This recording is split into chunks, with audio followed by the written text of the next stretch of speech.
Hi! Thanks for joining me. Today I thought I would tell you a little story about the king and I. It's a cute little story. A group of us were trying to bring tourism into Tonga for the celebration of the year 2000. Tonga would have been the first place on our planet because of the time zone to turn 2000. And we traveled on to Tonga, beautiful island outside of Australia. We were invited over to the king's home, or it was an outdoor feast that we were invited to. There was many other people there. It was tons of people. And they made it like a beautiful feast outside, lots of tables, lots of fruits and vegetables, and they even grilled or cooked a pig in the ground. And it was a pretty exciting time and a celebration of lots of friends coming together to try and do something like this. Well, as I was sitting there eating, two men approached me. You saw that they were working there. And they invited me. They said that the king would like to meet me. So I was like, okay, and I followed these gentlemen back to where the king lived. And it was in a home that it was a huge house, but more Victorian style, kind of like what we would say Victorian America.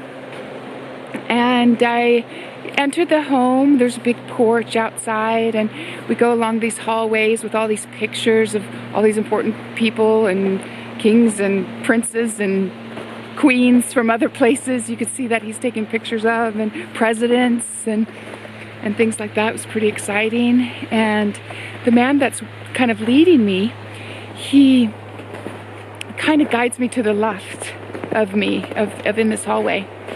And there I enter this room, and I see the king sitting on the other end of the room, and there's other people there kind of kneeling around the room. And I kind of make eye contact with the king, and he kind of gestures me where I thought I should walk in. And as I go to walk into the room, the man that's leading me kind of ushers me down, like, no, get down. And so I just kind of like crept down on my all fours, and I'm just kind of kneeling there on my hands and knees, and I don't know what to do. I kind of look up, and I see the king again kind of notions me with his hands, like to come forward. And I'm on my knees, so I don't know exactly what I'm supposed to do. So I start crawling on my knees all the way through the people, the crowd.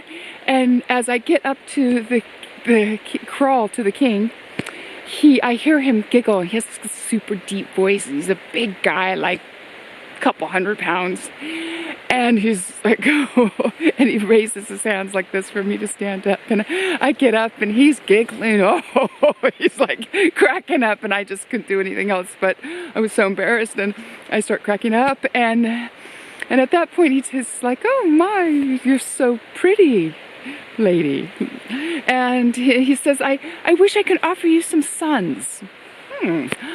And at that part, we just started to laugh again and giggle. It was just this big giggle feast. And we talk a little bit and tell him a little bit about myself and what our plans were. And then he says, well, he would love for me to come back to Tonga and run for Miss Tonga competition. So you better watch out. No, just kidding.